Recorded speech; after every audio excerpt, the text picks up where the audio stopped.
ഇടതുപക്ഷ സഹയാത്രികനും കേരള സാഹിത്യ അക്കാദമി ചെയർമാനുമായ മഹാകവി സച്ചിദാനന്ദൻ കഴിഞ്ഞ ദിവസങ്ങളിൽ ഇടതുപക്ഷ ഗവൺമെൻറ്റിന് എതിരെ നടത്തിയ ചില പരാമർശങ്ങളുണ്ട്. അത് കേരളത്തിലെ സാമൂഹ്യ മാധ്യമങ്ങളിലും മുഖ്യധാരാ മാധ്യമങ്ങളിലുമൊക്കെ വലിയ ചർച്ചാ വിഷയമാവുകയും ചെയ്തിട്ടുണ്ട്. ഇടതുപക്ഷ ഗവൺമെൻറ് തുടർച്ചയായിട്ട് മൂന്നാമതും അധികാരത്തിൽ വന്നാൽ അത് ചില അപകടങ്ങൾക്ക് കാരണമാകും എന്നാണ് അദ്ദേഹം പറഞ്ഞിട്ടുള്ളത്. അപകടം എന്ന് പറഞ്ഞാൽ തുടർച്ചയായ അധികാരം അത് ദുരധികാരത്തിന് വഴിമാറുമെന്നും അത് കമ്മ്യൂണിസ്റ്റ് ആശയങ്ങളെ ദുഷിപ്പിക്കുമെന്നും കമ്മ്യൂണിസ്റ്റ് പാർട്ടിയുടെ പ്രവർത്തകരെയും നേതാക്കന്മാരെയും ദുഷിപ്പിക്കുമെന്നും അദ്ദേഹം പറഞ്ഞു. എന്നാൽ അദ്ദേഹത്തിൻ്റെ അഭിപ്രായം കേരളത്തിലെ സാമാന്യ ജനങ്ങൾ അല്ലെങ്കിൽ സാധാരണക്കാരായ ജനങ്ങൾ എത്രമാത്രം ചർച്ച ചെയ്തു എന്നത് നമുക്കറിയില്ല. പൊതുവെ ആരും ഈ വിഷയത്തെക്കുറിച്ച് വലിയ ചർച്ചകളൊന്നും ചെയ്തിട്ടില്ല എന്നാണ് മനസ്സിലാവുന്നത്. എന്നാൽ മാധ്യമങ്ങളിൽ പ്രത്യേകിച്ച് സോഷ്യൽ മീഡിയയിൽ ഈ വിഷയം വലിയ ചർച്ചയ്ക്ക് വന്നിട്ടുണ്ട്. അദ്ദേഹം പറഞ്ഞു വെച്ചത് ഇപ്രകാരമാണ്: മൂന്നാമതൊരു പ്രാവശ്യം കൂടി ഇടതുപക്ഷ ജനാധിപത്യ മുന്നണി അധികാരത്തിൽ വന്നാൽ അത് അധികാരം ദുരുപയോഗം ചെയ്യുന്നതിന് കാരണമാകും. കമ്മ്യൂണിസ്റ്റ് ആശയങ്ങളിൽ നിന്ന് പ്രവർത്തകർ അകന്നു പോകും, കമ്മ്യൂണിസ്റ്റ് രീതികളിൽ നിന്ന് പാർട്ടി തന്നെ വ്യതിചലിച്ചു പോകും എന്നൊക്കെയാണ് അദ്ദേഹം പറഞ്ഞിട്ടുള്ളത്. ഇത് കേട്ട പാതി കേൾക്കാത്ത പാതി ഇതിനെ പിന്തുണച്ചുകൊണ്ട് ചില സാംസ്കാരിക നായകന്മാരും അതുപോലെ തന്നെ രാഷ്ട്രീയ നിരീക്ഷകന്മാരും അതുപോലെ തന്നെ ചില സാഹിത്യകാരന്മാരുമൊക്കെ രംഗത്ത് വന്നിട്ടുണ്ട്. ഉദാഹരണത്തിന് CR നീലകണ്ഠൻ, അതുപോലെ തന്നെ പ്രമുഖ നോവലിസ്റ്റായ സാറ ജോസഫ് എന്നിവരുമൊക്കെ ഇതിനെ പിന്തുണച്ചുകൊണ്ട് രംഗത്ത് വന്നു. ഈ CR നീലകണ്ഠൻ അതുപോലെ തന്നെ സാറ ജോസഫ് എന്നിവരുടെ കാര്യങ്ങൾ എന്താണ് എന്ന് നമുക്കറിയാം. അവരൊക്കെ ആം ആദ്മി പാർട്ടിയുടെ നേതാക്കന്മാരാണ്. ഡൽഹിയിൽ അരവിന്ദ് കെജ്രിവാളിന് വേണ്ടി ആം ആദ്മി പാർട്ടിയെ ശക്തിപ്പെടുത്താനും ഒപ്പം കേരളം പോലെയുള്ള സംസ്ഥാനങ്ങളിൽ ആം ആദ്മി പാർട്ടിയെ ശക്തിപ്പെടുത്താനും വേണ്ടി നിലകൊള്ളുന്നവരാണ് ഈ സാറ ജോസഫും അതുപോലെ തന്നെ CR നീലകണ്ഠന്മാരുമൊക്കെ. അവരൊക്കെ തന്നെ കേരളത്തിൽ ഈ പാർട്ടിയുടെ സമുന്നത നേതാക്കന്മാരുമാണ്. സാറ ജോസഫ് എന്ന് പറയുന്ന സാഹിത്യകാരി 2020 എന്ന് പറയുന്ന പാർട്ടിക്ക് വേണ്ടി കേരളത്തിൽ മത്സര രംഗത്ത് ഉണ്ടായിരുന്ന വ്യക്തിത്വമാണ്. അതുകൊണ്ട് ഇവരുടെയൊക്കെ രാഷ്ട്രീയം എന്താണ് എന്ന് വളരെ വ്യക്തമാണ്. ഇവരൊന്നും ഒരു കാലത്തും കമ്മ്യൂണിസ്റ്റ് പാർട്ടിയുടെ ആശയങ്ങളുമായിട്ട് ചേർന്ന് പോയിട്ടുള്ളവരല്ല. കിട്ടിയ വേദികളിലൊക്കെ പാർട്ടിയെ കുത്തുകയും പാർട്ടിയെ പരിഹസിക്കുകയും വിമർശിക്കുകയും ഒക്കെ ചെയ്തു തന്നെയാണ് അവരുടെ രാഷ്ട്രീയ നിലപാടുമായിട്ട് അവർ മുന്നോട്ട് പോകുന്നത്. ഡൽഹിയിൽ അരവിന്ദ് കെജ്രിവാളിന് അധികാരം നഷ്ടപ്പെട്ട സമയത്ത് അതിനെതിരെ വളരെയധികം വിലപിച്ച വ്യക്തിയാണ് സാറ ജോസഫ്. ഇനി ഡൽഹി എന്ന് പറയുന്ന നഗരത്തിന്, തലസ്ഥാന നഗരിക്ക് ഒരു പുരോഗതി ഉണ്ടാകുകയില്ല, അധോഗതിയായിരിക്കും ഈ നഗരത്തിൻ്റെ വിധി എന്നൊക്കെ അവർ പറഞ്ഞതാണ്. അതിൻ്റെ അർത്ഥം അരവിന്ദ് കെജ്രിവാളിൻ്റെ ആം ആദ്മി പാർട്ടിക്ക് തുടർഭരണം കിട്ടാത്തത് കൊണ്ട് വളരെയധികം വിഷമിച്ചു പോയ ആളുകൾക്കിടയിൽ ഇവരും ഉണ്ടായിരുന്നു. അങ്ങനെയുള്ള വ്യക്തിയാണ് ഇവിടെ കേരളത്തിലെ ഇടതുപക്ഷ ഗവൺമെൻറ്റിന് തുടർച്ച ഉണ്ടാവാൻ പാടില്ല എന്ന് ശഠിക്കുന്നത്. അത് ആ വഴിക്ക് വിടാം. ഇനി സച്ചിദാനന്ദൻ്റെ കാര്യം നമുക്ക് നോക്കാം. തുടർച്ചയായിട്ട് ഒരു അധികാര പദവിയിൽ ഇരുന്ന് കഴിഞ്ഞാൽ അധികാരം ദുരുപയോഗം ചെയ്യപ്പെടും എന്നാണ് അദ്ദേഹം പറയുന്നത്. എന്നാൽ സ്വന്തം കാര്യത്തിൽ എങ്ങനെയാണ് എന്ന കാര്യം കൂടി അദ്ദേഹം നമ്മളോട് വിശദീകരിക്കാൻ ബാധ്യസ്ഥനാണ്. കാരണം 1995 മുതൽ ഒരു അധികാര സ്ഥാനത്ത് തുടർച്ചയായി പതിറ്റാണ്ടുകളോളം ഇരുന്ന ഒരു വ്യക്തിയാണ് അദ്ദേഹം. അവിടെ നിന്ന് മാറി ഇപ്പോൾ മറ്റൊരു അധികാര സ്ഥാനത്ത് തുടർച്ചയായിട്ട് 4ാമത്തെ വർഷവും ഇരുന്നുകൊണ്ടിരിക്കുന്ന ഒരു വ്യക്തിയുമാണ് ഇദ്ദേഹം. എന്ന് പറഞ്ഞാൽ 1996 കേന്ദ്ര സാഹിത്യ അക്കാദമിയുടെ ചെയർമാനായിട്ട് സ്ഥാനമേറ്റ വ്യക്തിയാണ് മഹാകവി സച്ചിദാനന്ദൻ. അന്നത്തെ ജനതാദൾ നേതൃത്വം കൊടുക്കുന്ന ദേവഗൗഡ ഗവൺമെൻറ് അദ്ദേഹത്തെ ആ സ്ഥാനത്ത് അവരോധിക്കുകയായിരുന്നു. തുടർന്ന് വന്ന ഇന്ദർ കുമാർ ഗുജറാളിൻ്റെ ഗുജറാളിൻ്റെ ഗവൺമെൻറ്റിലും അദ്ദേഹം ഈ സ്ഥാനം വഹിച്ചു. സാധാരണ ഇത്തരത്തിലുള്ള സ്ഥാനമാനങ്ങളൊക്കെ 4 വർഷത്തേക്കാണ് ഒരു വ്യക്തിക്ക് നൽകുക.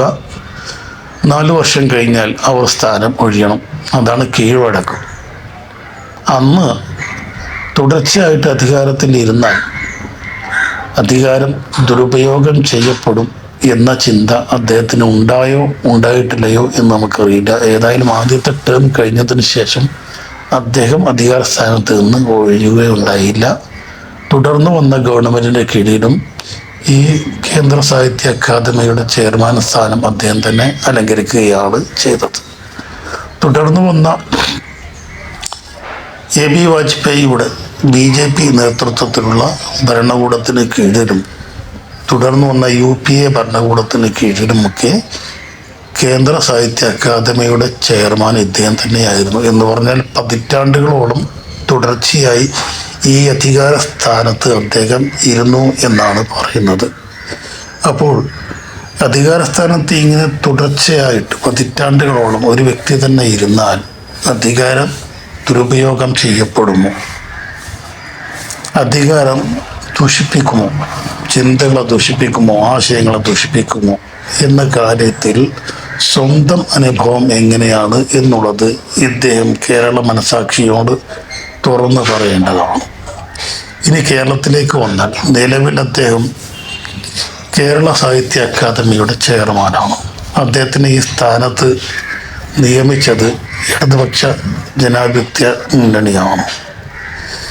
അദ്ദേഹത്തിൻ്റെ ടേം കഴിയാറായിട്ടുണ്ട്, ഏകദേശം അടുത്ത് വന്നിട്ടുണ്ട് എന്നാണ് നമുക്ക് മനസ്സിലാകുന്നത്.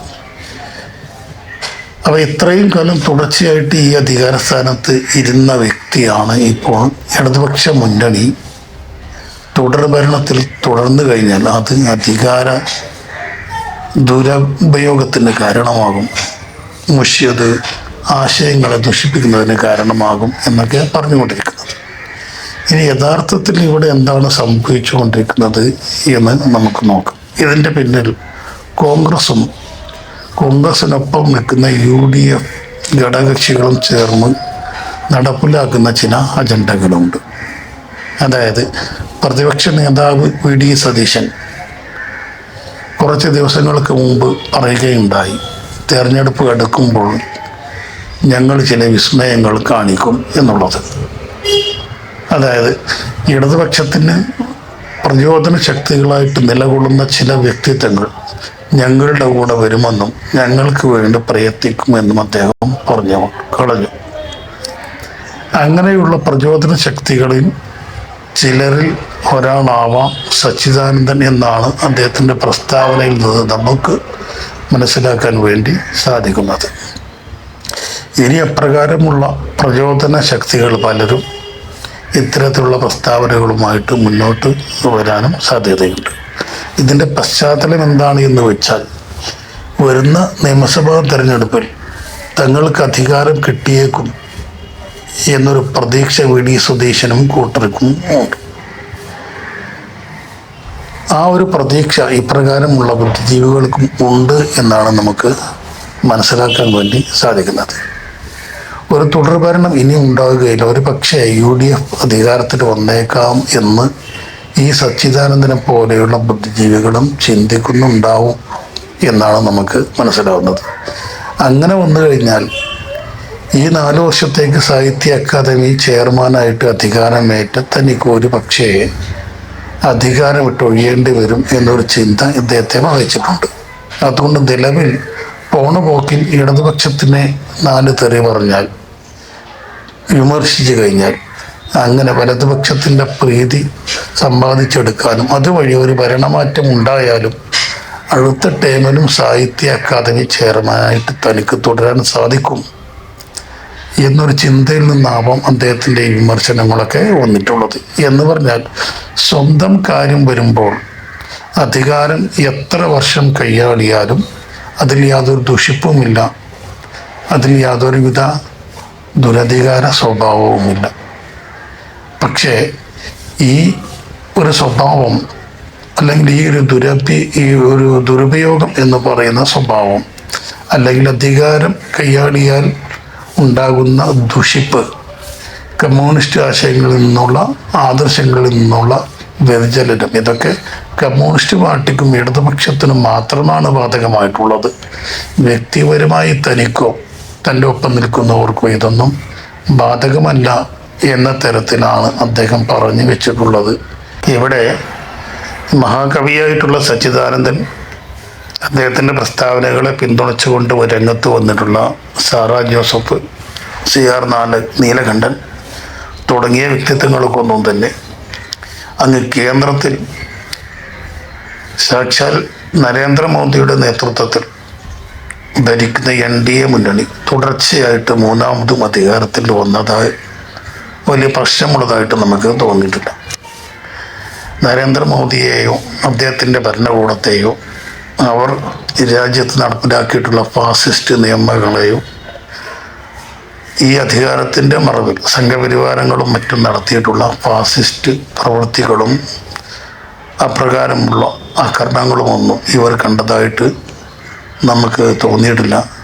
കാരണം അത്തരം പ്രവണതകളെയൊന്നും ഇവരൊന്നും ഇതുവരെ വിമർശിച്ചതായിട്ടും നമ്മൾ കേട്ടിട്ടില്ല. എവിടെയും നരേന്ദ്രമോദിയെയോ അദ്ദേഹത്തിൻ്റെ ഭരണകൂടത്തെയോ ആ ഭരണകൂടത്തിൻ്റെ പിന്തുണയോടുകൂടി ഇവിടെ കന്യാസ്ത്രീകളെ ആക്രമിക്കുക, അതുപോലെ തന്നെ ക്രൈസ്തവ സഭകളെ ആക്രമിക്കുക, പള്ളികളെ ആക്രമിക്കുക, ആളുകളെ കൊന്നൊടുക്കുക, പശുക്കടത്തിൻ്റെ പേരിലാണ് ആളുകളെ ആക്രമിക്കുക, കൊന്നെടുക്കുക, ഇങ്ങനെയുള്ള പ്രവൃത്തികളെയൊന്നും ഇവരൊന്നും നിശ്ചിതമായിട്ട് വിമർശിച്ചതായിട്ട് നമുക്കിതുവരെ അനുഭവമില്ല.